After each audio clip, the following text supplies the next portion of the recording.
মহিলা বাচ্চা দুটোকে দেখে আগিয়ে গিয়ে জড়িয়ে ধরে চুমা দেয় আর বলে, কি সুন্দর বাচ্চা রে বাবা, তোরা কাদের বাচ্চা, কাদের বাচ্চা? বাচ্চা দুটো ঘাবড়ে যাচ্ছে, বলতে পারছে না। বল বাবা কাদের বাচ্চা? বাচ্চা দুটো বলতে লেগেছে, আমরা মদিনায় বাড়ি, আমাদের আব্বা জান হলো মুসলিম রাদিয়াল্লাহু তাআলা, আমরা আখিরি নবীর খানদান মুহাম্মদ সাল্লাল্লাহু আলাইহি ওয়াসাল্লামের খানদানের ছেলে। এই কথা শুনে মহিলা বাচ্চা দুটোকে ঘরে নিয়ে এসছে, কিন্তু মহিলার মধ্যে একটা টেনশন কাজ করতে লেগেছে যে আমার স্বামী বড় জালিম, বাচ্চা দুটোকে নিয়ে যাচ্ছি ওই জালিম না রেগে যায়। তাই সকাল সকাল খানা খাইয়ে দিয়ে বাচ্চা দুটোকে পাশের ঘরে ঘুম পড়িয়ে দিয়েছে। এ যুবকেরা, বাতিকে বন্ধ করে দিয়ে, ওই মহিলারও নিজের একটা পুত্র সন্তান ছিল, ওই সন্তানকে নিয়ে মহিলা শুয়ে পড়েছে। এদিকে গভীর রাত্রিরে ওই জালিম স্বামী এসে ঘরে কোনো রকম ভাবে অন্ধকারে খেয়ে নিয়ে বাতি আর স্ত্রী জ্বালাতে দেয়নি। এই অবস্থা ঘুমিয়ে পড়েছে। কিছুক্ষণ ঘুমাতে না ঘুমাতে হঠাৎ করে কান্নার আওয়াজ আসতে লেগেছে। স্বামী উঠে পড়ে স্ত্রীকে তুলে, ওঠো, কোথা থেকে কান্নার আওয়াজ আসছে? এই ঘুমাবার আগে স্বামী আলোচনা করতেছিল, আজ রাজদরবার থেকে মারওয়ান ঘোষণা দিয়েছে, কুপার গভর্নর অফিস থেকে ঘোষণা দিয়েছে, দুটো ছোট ছোট বাচ্চা মোহাম্মদ আর ইব্রাহিম মুসলিম হুজুরের সন্তান, তাকে যদি কেউ ধরে দেয় বড় পুরস্কার দেওয়া হবে। গরিবী সংসার, যদি বাচ্চা দুটোকে পেতাম তাহলে অনেক অর্থ পেতাম। স্ত্রী এই কথা শুনে বড় চিন্তিত হয়ে গেল। আহারে, বাচ্চা তো আমার ঘরে রয়েছে, এ জালিম যদি জানতে পেরে যায়, না জানি নবীর খানদানের সঙ্গে বিয়াদবি না করে ফেলে।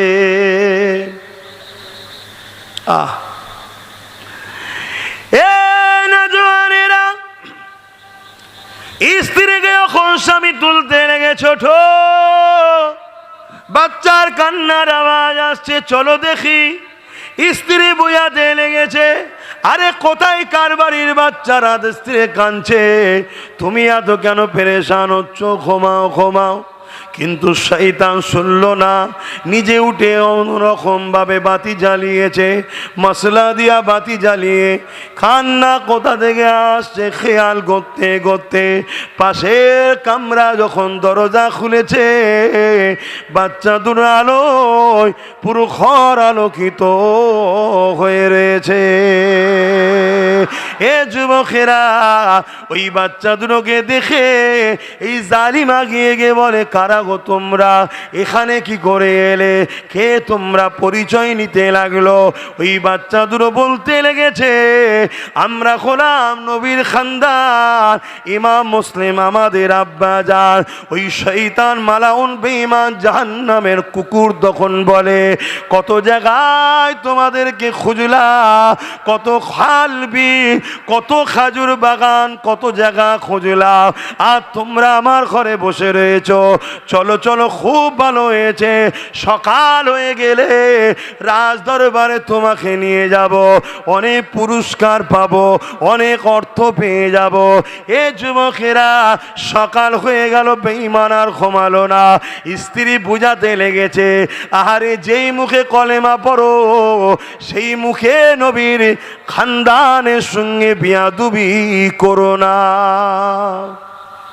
বাপেরা, নওজোয়ান তরুণেরা, আমার নবী পাকের প্রেমিকেরা, আমার ইমামে হুসাইন পাক, তিনার কাছে যখন মেসেজটা চলে এলো, ও হযরত ইমামে হুসাইন পাক এজিদ জোর করে খলিফা দাবি করেছে এবং আপনাকেও বায়াত দিতে চাইছে, আপনার মতামতটা কি?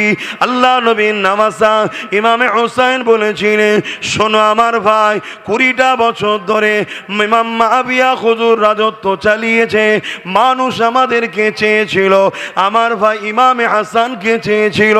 আমার ভাইয়ের যদি রাজত্বের লোভ থাকতো তাহলে তখনই তো লড়াই হয়ে যেত। না না না, আমাদের রাজত্বের কোনো লোভ নাই, কিন্তু এজিদ সারাবিক, এজিদ হলো চরিত্রহীন, এজিদ হলো জালিম, এজিদ হলো অত্যাচারী। আমি হুসাইন কি করে একটা জালিমের হাতে হাত দিই, কি করে একটা জালিমকে সাপোর্ট করি, কি করে একটা জালিমের কাছে বায়াত নিই। তখন ছিল বায়াতের সিস্টেম, এখন সিস্টেম হয়েছে যেটা ভোট। হযরতে ইমাম হুসাইন বলেছিলেন জালিমের সাথ দেওয়া যাবে না, জালিমকে কোনোভাবে তাড়াতে বায়াত হওয়া যাবে না। আমি হুসাইন কি করে হই?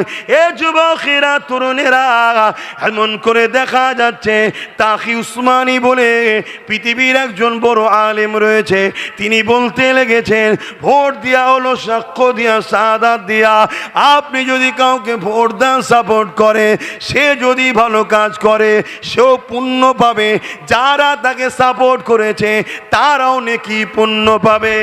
আর যদি সে অন্যায় করে, জুলুম করে, সে তো যেমন ধরা পড়বে, অত্যাচারের জন্য জাহান্নামে যাবে। যারা তাকে সাপোর্ট করে কামিয়াবি করেছে তারাও সমানভাবে জাহান্নামে যাবে, ধরা পড়বে। শুনছেন তো নাকি? এবারে বলবেন যে হুজুর এই ওয়াজ করার কি দরকার? তো কোনটা দরকার কোনটা দরকার না যদি তুমি বুঝে যাও, তুমি এখানে আসো, আমি ওখানে যাই। কি তুমি এখানে আসো, আমি ওখানে যাই? আসেন বাবারা, ইমামে হুসাইন পাকের কথা বলছিলাম। ইমামে হুসাইন পাকের কাছে এমন করে সাহাবারা যখন শুনে নিল, তিনারাও ইমামে হুসাইন পাশে পাশে দাঁড়িয়ে গেলেন। এ যুবকেরা, এদিকে দেখা যায় ইমামে হুসাইন পাক মদিনা শরীফ থেকে মক্কা জমিনে চলে এনে, অনেক বড় কথা। মক্কা জমিনে থাকার পরে কুফা থেকে চিঠি আসতে লাগলো, ও হযরত ইমামে হুসাইন, আমরা কুফার মানুষেরা এজিদকে মানব না, আপনি চলে আসেন, আমরা আপনার হাতে বায়াত নেব, আপনাকে আমাদের নেতা লিডার বানাবো, আপনি চলে আসেন।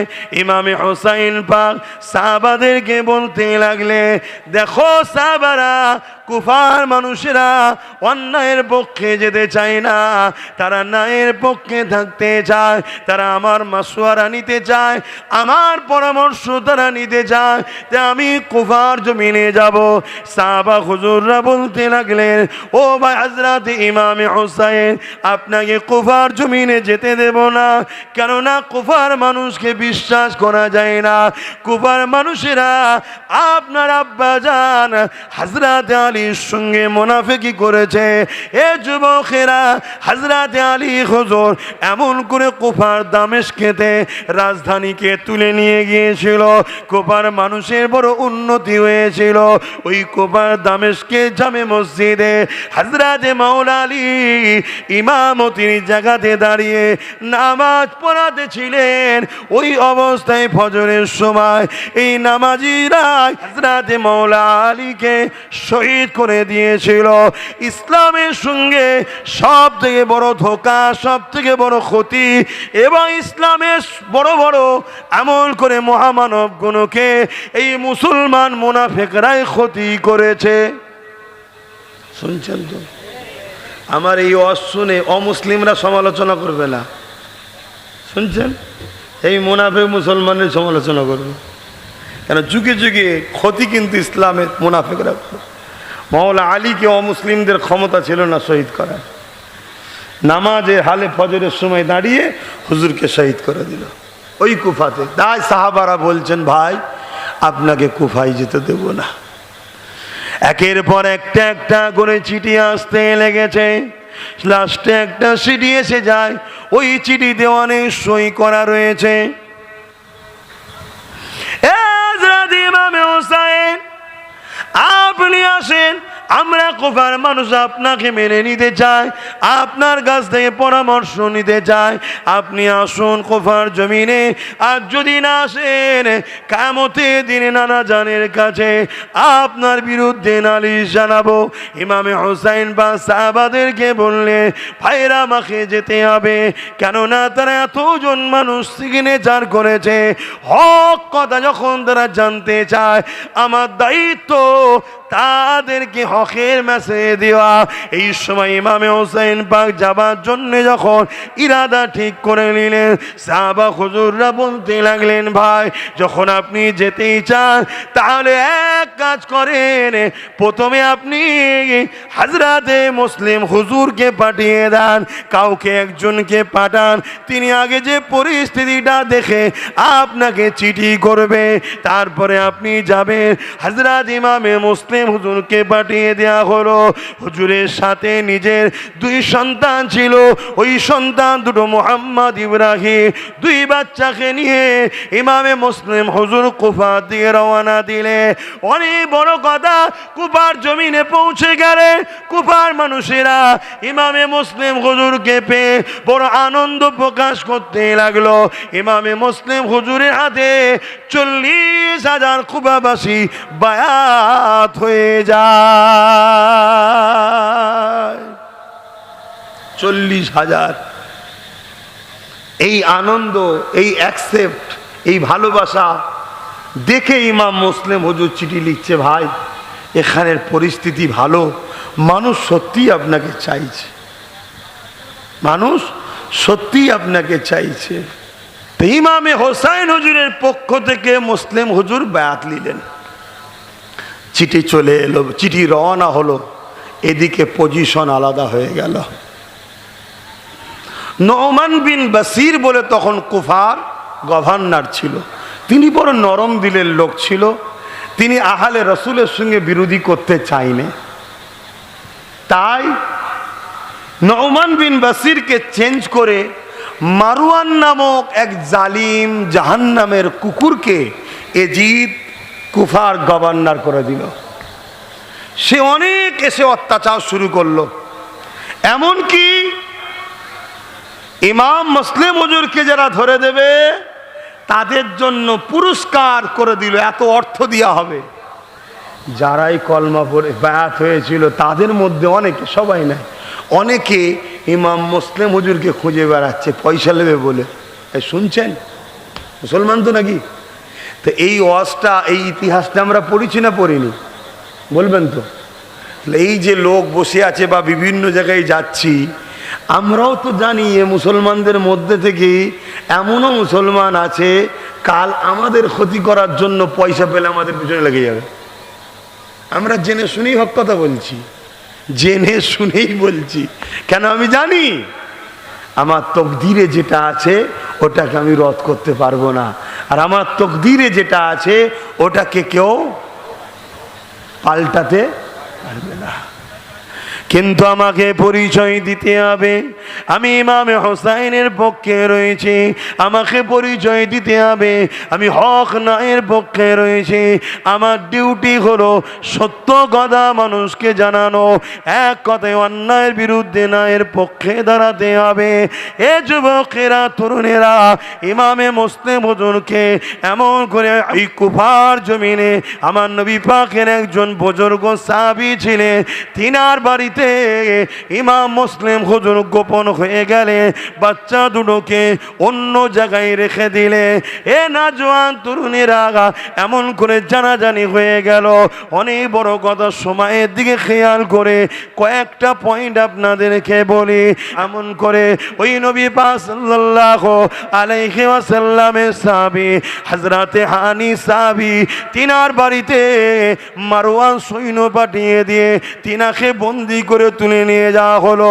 তিনাকে বলা হলো, এ হানি, শুনলাম তুমি নাকি মুসলিমকে সাহায্য করেছো, তোমার বাড়িতে থাকতে দিয়েছো, তাকে আমাদের হাতে তুলে দাও।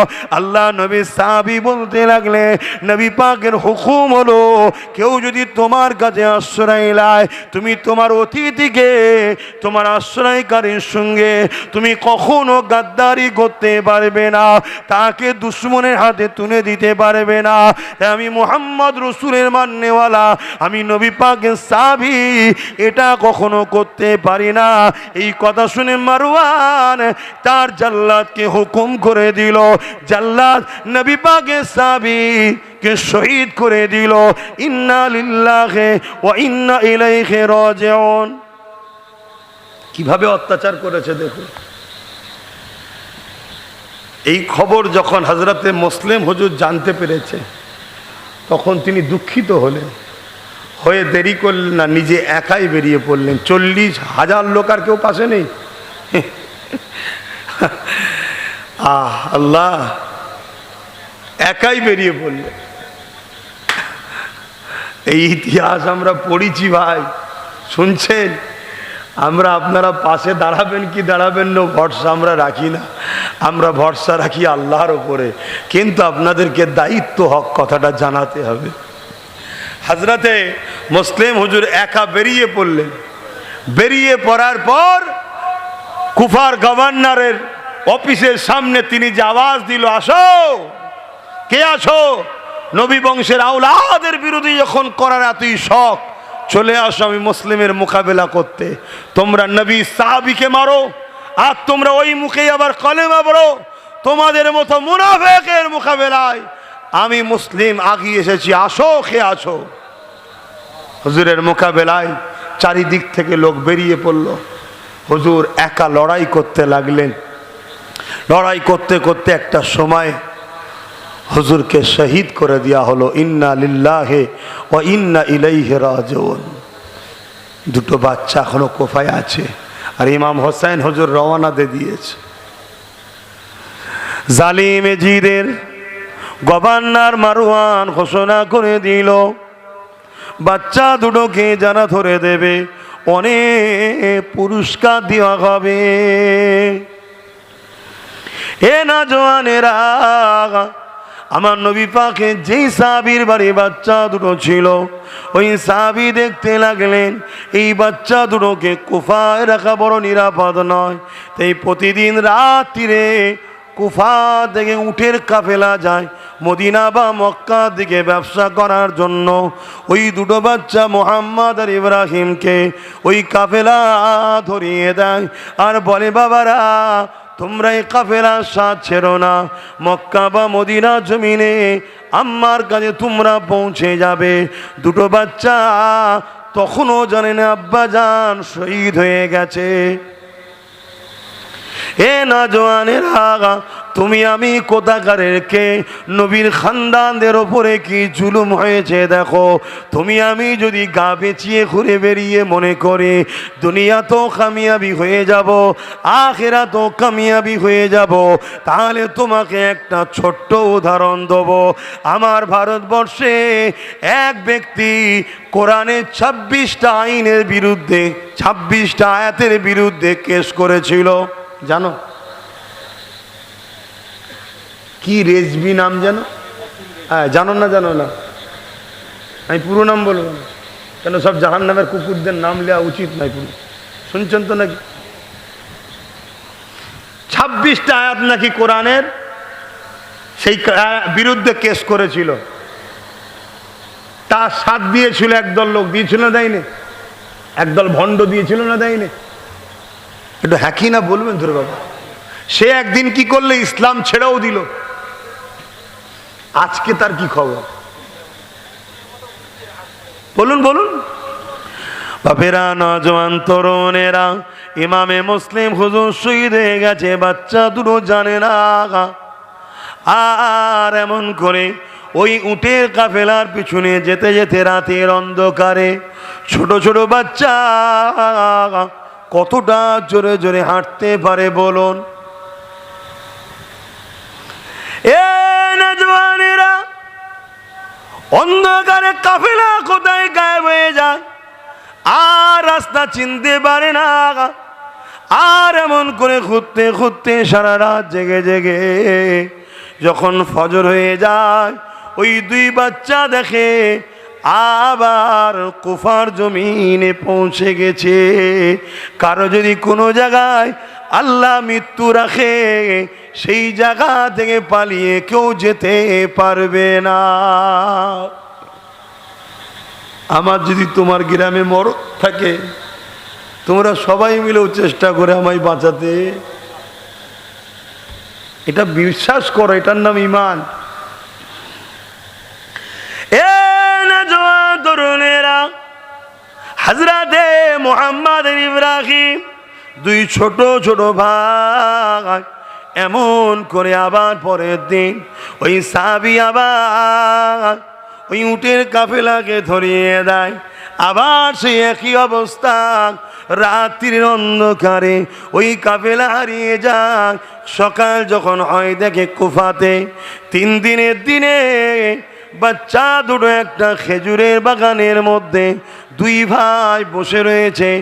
আর এমন করে একটা মহিলা কুয়া থেকে পানি আনতে গেছে। দুটো বাচ্চাকে দেখে অবাক হয়ে যাচ্ছে, যারা যেন আকাশের চাঁদ দুটো বসে রয়েছে। শরীর থেকে এত নূর চমকাতে লেগেছে। মুসলমান হোক আর অমুসলিম হোক, যেই হোক, বাচ্চা সবার কাছে প্রিয়, ঠিক তো নাকি? আর এটা নবীর ঘরের বাচ্চা, তাদের শরীর থেকে লাইট জ্যোতি বাইর হয়। এই যে লাইট দেখছেন না, এটাকে আরবিতে নূর বলে, ফকাস বাইর হচ্ছে। এ নওজোয়ান তরুণেরা, মহিলা বাচ্চা দুটোকে দেখে আগিয়ে গিয়ে জড়িয়ে ধরে চুমা দেয় আর বলে, কি সুন্দর বাচ্চা রে বাবা, তোরা কাদের বাচ্চা, কাদের বাচ্চা? বাচ্চা দুটো ঘাবড়ে যাচ্ছে, বলতে পারছে না। বল বাবা কাদের বাচ্চা? বাচ্চা দুটো বলতে লেগেছে, আমরা মদিনায় বাড়ি, আমাদের আব্বা জান হলো মুসলিম রাদিয়াল্লাহু তাআলা, আমরা আখিরি নবীর খানদান মুহাম্মদ সাল্লাল্লাহু আলাইহি ওয়াসাল্লামের খানদানের ছেলে। এই কথা শুনে মহিলা বাচ্চা দুটোকে ঘরে নিয়ে এসছে।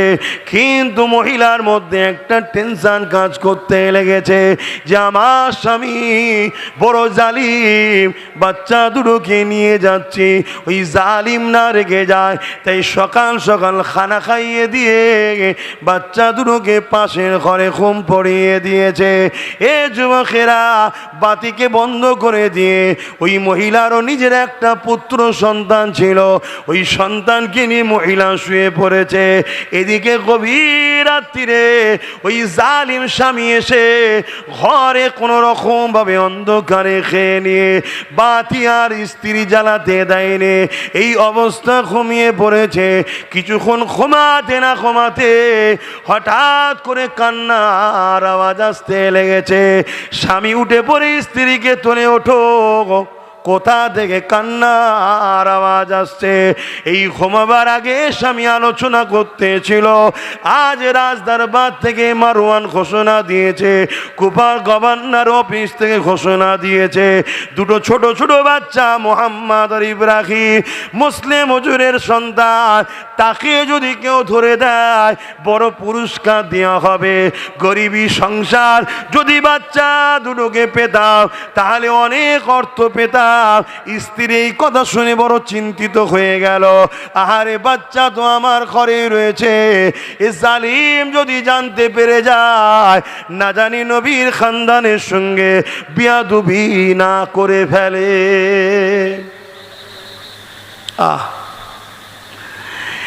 এ নওজোয়ানেরা,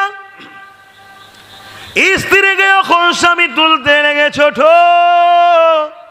বাচ্চার কান্নার আওয়াজ আসছে, চলো দেখি। স্ত্রী বুঝাতে লেগেছে, আরে কোথায় কার বাড়ির বাচ্চারা? স্ত্রী কাঁদছে, তুমি এত কেন পেরেশান হচ্ছ? ঘুমাও ঘুমাও।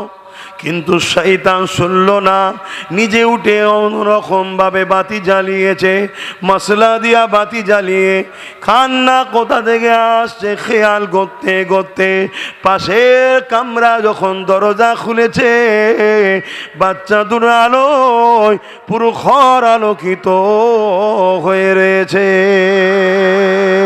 এ যুবকেরা, ওই বাচ্চা দুটোকে দেখে এই জালিম আগিয়ে গিয়ে বলে, কারা গো তোমরা, এখানে কি করে এলে, কে তোমরা, পরিচয় নিতে লাগলো। ওই বাচ্চা দুটো বলতে লেগেছে, আমরা হলাম নবীর খানদান, ইমাম মুসলিম আমাদের আব্বা যান। ওই শয়তান মালাউন বেঈমান জাহান্নামের কুকুর তখন বলে, কত জায়গায় তোমাদেরকে খুঁজলা, কত খালবি, কত খাজুর বাগান, কত জায়গা খুঁজলাম, আর তোমরা আমার ঘরে বসে রয়েছো। চলো চলো, খুব ভালো হয়েছে, সকাল হয়ে গেলে রাজ দরবারে তোমাকে নিয়ে যাব, অনেক পুরস্কার পাবো, অনেক অর্থ পেয়ে যাব। এ যুবকেরা, সকাল হয়ে গেল, বেঈমান আর ঘুমালো না, স্ত্রী বুঝাতে লেগেছে, আহারে যেই মুখে কলেমা পড়ো সেই মুখে নবীর খানদানের সঙ্গে বিয়াদুবি করো না। সেদিন যদি মুসলমান নবীর খানদানে দুটো বাচ্চাকে না ছাড়ে, আজকের মুসলমান আমার বাপ মা তুলে গাল দেবে, এটা আশ্চর্যের কিছু নয়। কি দেয় না দেয় না আমাকে গাল? কি গো বলবেন তো? সেদিন দেখলাম কলকাতায় একটা মিটিং হলো, মুখ ভর্তি দাড়ি, গাল দিচ্ছে, দেখলেন না? দেবে, কিছু করার নেই, কিছু করার নেই। আমরাও খানদানে রসুল, আলহামদুলিল্লাহ, তবে অনেক পরে। ছোট হুজুর যতটা দাদা হুজুরের আওলাদ, আমরাও দাদা হুজুরের আওলাদ, কিন্তু একটু হলেও জেরক্সে জেরক্সে জেরক্স হচ্ছে, তাই তো নাকি? তাহলে সেই যে ইমাম মুহাম্মদ আর ইব্রাহিম, ওই যে বাচ্চা দুটো খানদানের রসুল, তিনাদের যে মাকাম আর আমাদের মাকাম তো এক নয়। তা তাদের বিরুদ্ধেও যদি মুসলমান লাগে, তাহলে আমাদের বিরুদ্ধে লাগবে না? লাগবে না? আর লড়াই সেই একটাই, ক্ষমতার দখল, গদির দখল, অন্যায়ের পক্ষে আর ন্যায়ের পক্ষে। এ নওজওয়ানেরা, এমন করে বাচ্চা দুটো বুঝাতে লেগেছে, আপনি আমাকে এজিদের কাছে মমন করে মারওয়ানের কাছে নিয়ে যাবেন না, মদিনায় আমার আম্মা জানের কাছে নিয়ে যান। মদিনার মক্কার মানুষেরা আমাদের জন্য সব কিছু আপনাকে দিয়ে দেবে, সোনাদানা ধন দৌলত যা লাগবে দেবে, আপনি আমাকে মদিনায় আম্মার কাছে নিয়ে যান। এ নওজওয়ান তরুণেরা, স্ত্রীও বুঝাতে লেগেছে, বাচ্চা দুটোকে দেখেও কি মায়া লাগে না? নবীর ওপরে কলেমা পড়ো, সেই নবীর খানদানের বাচ্চা দেখেও কি মায়া লাগে না? যদি ধন দৌলত এতই লাগে, বাচ্চা দুটো বলছে তো দেবে, মদিনায় তাদেরকে নিয়ে যাও। কিন্তু জালিম শুনল না। সকাল হয়ে যাবার পর বাচ্চা দুটোর হাতকে বেঁধে, আহারে নবী খানদানকে বেঁধে সে টেনে টেনে নিয়ে যেতে লেগেছে। স্ত্রী এসে বাধা দিল, স্ত্রী এসে বলতে লাগলো, পরের বাচ্চাকে জালিমের মুখে তুলে দিবার আগে নিজের বাচ্চাকে তুমি জালিমের হাতে তোলো। এই বলে নিজের বাচ্চাকে সামনে দিয়ে দিল। তুমি যদি নিজের বাচ্চাকে পারো, তবেই তুমি এই বাচ্চা দুটোকে নিয়ে যাও। জালিম অর্থ লোভে, সম্পদের লোভে, এই জন্যই তো প্রবাদ বাক্য আছে, লোভে পাপ, পাপে মৃত্যু। লোভ ইসলামে হারাম কেন বলা হয়েছে? রাসূলুল্লাহ তাই বলে দিলেন, আখরি জামানে আমার উম্মত বড় মার খাবে। এই মার খাওয়ার কারণ হবে দুটো। একটা হলো আল্লাহকে ভয় না করে দুনিয়াকে ভয় করবে, জালিম শাসককে ভয় করবে, মৃত্যুকে ভয় করবে। আর দ্বিতীয় নম্বর হলো তারা লোভী হয়ে যাবে। এই দুটো কারণে আখরি জামানায় রসুল বলছেন ক্ষুধার্ত পশুগুলো যেমন খাদ্যের তালির ওপরে ঝাঁপিয়ে পড়ে, আমার উম্মতের ওপরে একদম জালিম ঝাঁপিয়ে পড়ে পড়ে মেরে দেবে। এ না জওয়ানেরা, এই জালিম এত লোভে পড়ে গেল, এই জালিম নিজের বাচ্চাকে, অস্ত্র ছিল কোমরে তরোয়াল, বার করে এক কোপ দিল, বাচ্চা দুটুকরো হয়ে গেল। হাইরে দুনিয়া, ধন দৌলত নিয়ে কোথায় যাবি? মানুষ তো সোনা দানা টাকা পয়সা খাইনে রে, সামান্য কিছু তো মানুষ খায়, কিন্তু এত নেশা, ওই নেশায় পড়ে নিজের বাচ্চাকে পর্যন্ত ধর থেকে কল্লা আলাদা করে দিল। এই দৃশ্য দেখে স্ত্রী সামনে আগিয়ে এসেছে, তুমি আমার বেঁচে থাকা অবস্থায় বাচ্চাকে নিয়ে যেতে পারবে না। এই কথা যখনই বলেছে, আবার সেই অস্ত্র দিয়ে নিজের স্ত্রীকে এক কোপ দিয়ে দুটুকরো করে দিল। এইভাবে বাচ্চা দুটোকে টেনে নিয়ে যেতে লাগলো। রাস্তায় নানানভাবে বাচ্চা দুটো কাঁদে আর বলে, তোমরা আমাকে মক্কায় নিয়ে চলো, মদিনায় নিয়ে চলো, যা ধন দৌলত লাগবে মক্কা মদিনার মানুষেরা তোমাকে দিয়ে দেবে। এই জুলুম আমাদের সঙ্গে করো না গো, এই অত্যাচার আমাদের সঙ্গে করো না গো। এই বারবার বাচ্চা দুটো বলছে। এই অবস্থা দেখে এক নদীর ধারে বাচ্চা দুটোকে নিয়ে গেল, নিয়ে গিয়ে বলল, তোদেরকে আর জিন্দা নিয়ে যাব না, তোদেরকে কতল করে মাথা দুটো কেটে নিয়ে যাব। মানুষ কত নিষ্ঠুর হয়, মানুষ কত নিষ্ঠুর হয়। জাহান্নাম এত সহজ নয়, এদের মধ্যে দয়া ময়া সব গেল।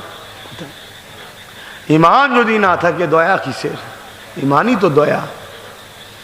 আর সুরাতে সকলে মুসলমানের কিছু দাম নেই, যার দিলের নবীর প্রেম ও আদব নেই, তার মধ্যে ঈমান নেই। যারা খানদানে রসুলকে এইভাবে নিয়ে যাচ্ছেন নামে মুসলমান, তারা কিন্তু বেঈমান মুনাফিক। দুই ভাইকে নদী ধারে নিয়ে যাওয়া হলো।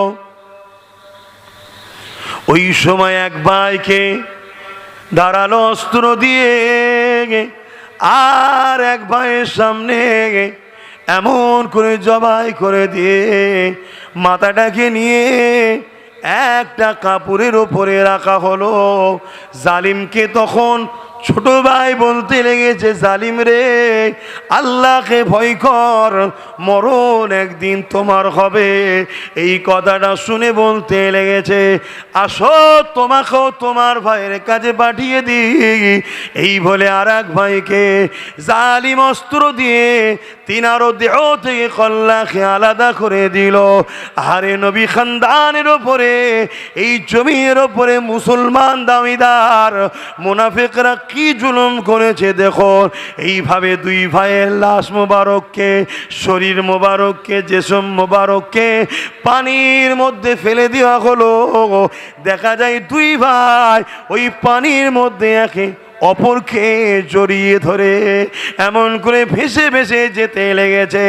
এ যুবকেরা, এই জালিম মালাউল বেঈমান জাহান্নামের কুকুর নবী খানদানে দুটো ছোট ছোট বাচ্চার শের মোবারককে কেটে নিয়ে মারওয়ানের দরবারে চলে গেল।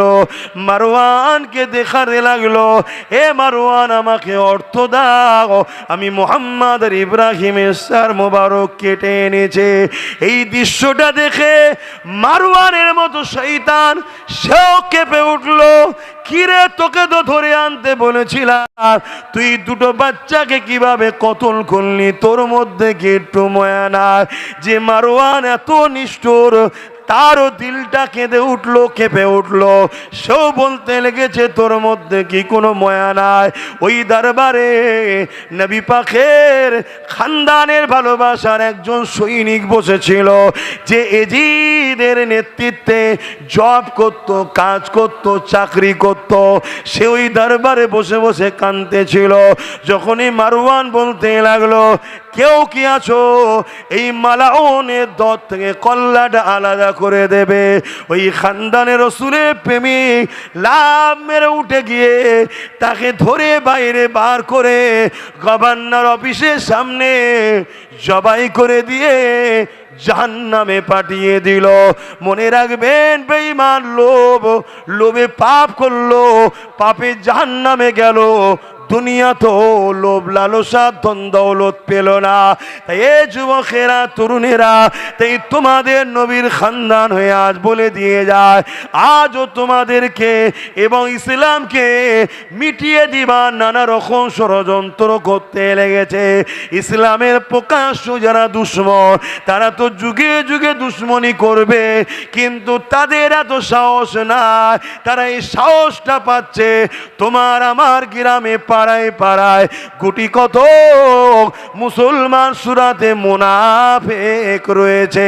এই মুনাফিকেরা ওই জালিমদের কণ্ঠ নিয়ে, ওই জালিমদের অস্ত্র নিয়ে, ওই জালিমদের প্রশাসনের সহযোগিতা নিয়ে তোমার আমার মতো ইসলাম প্রেমিক মুসলমানকে কন্ট্রোল করছে, জোর করছে, জুলুম করছে।